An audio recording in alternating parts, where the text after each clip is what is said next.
वो 4 बार एमएलए रहे हैं।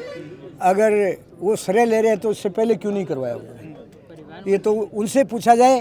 एक अंदर की खबर आ रही है कि बीजेपी सरकार में जो नेताओं के जो पर्सनल काम है वो नहीं हो रहे। भाई पूर्ववर्ती सरकार और पूर्व में जो जनप्रतिनिधि थी उनकी उदासीनता के कारण ये पिलर खड़े रह गए। मोदी जी के नेतृत्व में विकसित भारत बनने जा रहा है, उस स्थिति में विपक्ष के पास कोई मुद्दा ही नहीं है, तो वो तो एक तरह से करना चाहिए कि बिल में घुसे हुए हैं। नमस्कार दोस्तों फिलहाल झुंझुनू में मैं मौजूद हूँ। मेरे पीछे आप सड़क पे मोटे मोटे पिलर बने हुए देख रहे होंगे।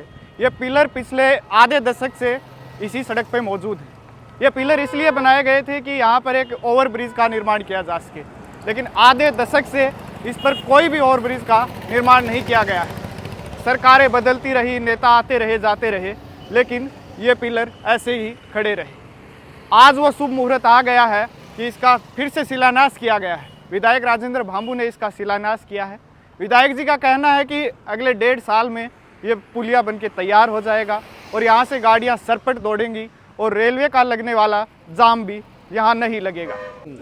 विधायक जी, आधे दशक का समय हो गया, अभी तक ये सड़क पर पिलर खड़े हैं, इन पे ओवरब्रिज नहीं बन पाया है। आपने आज शिलान्यास किया है, क्या कहना चाहेंगे? भाई पूर्ववर्ती सरकार और पूर्व में जो जनप्रतिनिधि थी उनकी उदासीनता के कारण ये पिलर खड़े रह गए।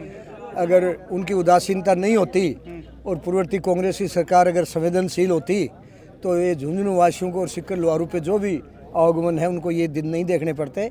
लेकिन जब से हमारे भजनलाल जी ने बागडोर संभाले इस राजस्थान की, जो बीमारू प्रदेश के रूप में बन गया था, आज विकसित प्रदेश बनने जा रहा है।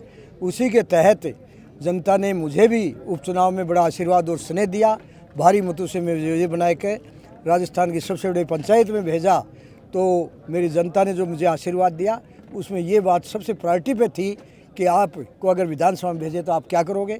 तो मैंने 2-3 बातें कही थी। एक तो आरओबी के लिए कहा था, एक ऑडिटोरियम के लिए कहा था, एक झुंझुनू में थोड़ी सी बरसात के कारण जल भराव की जो समस्या, इन 3 बातों से निजात दिलाएंगे। उसके अलावा दैनिक आवश्यकता की, चाहे शिक्षा की बात हो, सड़क की बात हो, चाहे स्वास्थ्य की बात हो, मतलब चहुमुखी विकास के लिए मैं कर सकता हूँ, इस बात का वादा किया था।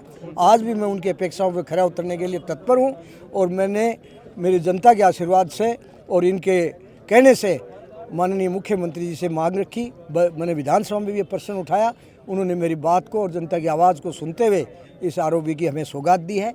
ये 1.25 साल में बनकर तैयार हो जाएगा, तो इस पीड़ा से पूरी झुंझुनू, लोहारू और सिक्कर तक जाने वाले लोग बड़ा आराम महसूस करेंगे। हमारे झुंझुनू के जो सांसद महोदय हैं वो इसका श्रेय ले रहे हैं कि ये काम तो मैंने करवाया था, आज वो फिर से शिलान्यास कर रहे हैं, आपके लिए कह रहे हैं। वो 4 बार एमएलए रहे हैं। अगर वो श्रेय ले रहे हैं तो उससे पहले क्यों नहीं करवाया उन्होंने, ये तो उनसे पूछा जाए। बाकी उन्होंने 20 साल तक 4 टेन्योर यहाँ विधायक के रूप में पूरे किए हैं और वो मंत्री भी रहे हैं, तो सरकार भी उनकी थी, तो उसके बावजूद भी आज वो श्रेय लेने की कहाँ स्थिति आ गई, वो तो उनसे पूछा जाए। बाकी अगर उनका अगर कोई योगदान होता तो कभी का ये बन के तैयार हो जाता और यहाँ आगमन सुगम होता। विधायक जी, झुंझुनू ही नहीं पूरे राजस्थान में विपक्ष गायब लग रहा है, सिर्फ सोशल मीडिया पर कभी कभार दिख जाता है, क्या कारण है इसका, क्या लगता है? सत्ता पक्ष तो अपना काम कर रही है, बाकी विपक्ष गायब है, वो तो विपक्ष से पूछे, हमें क्या मतलब। झुंझुनू का विपक्ष गायब है?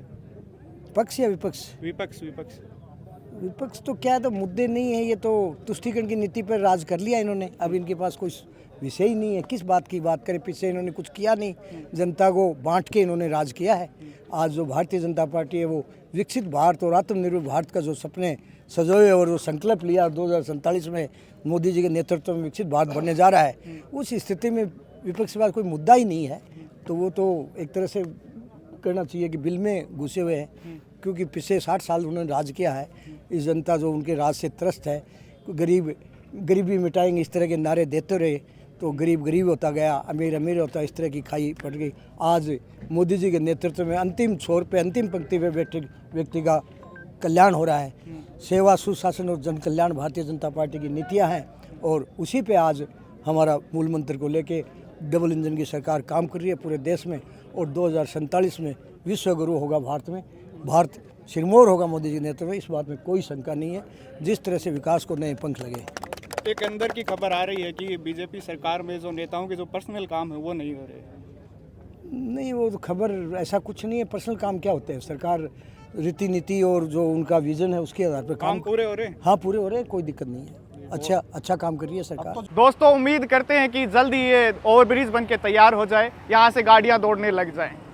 बोल हिंदुस्तान के माध्यम से लगातार हमने इस मुद्दे को उठाया था। विधायक राजेंद्र भांबू से सवाल भी किया था कि क्या अपने कार्यकाल में इस पुलिया के काम को वो पूरा करवा पाएंगे, और आज उन्होंने शिलान्यास कर दिया।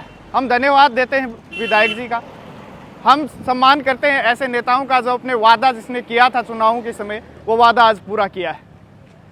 लेकिन हम नेताओं से सवाल पूछते रहेंगे, आपके सवाल, जनता के सवाल सत्ताधीशों से पूछते रहेंगे।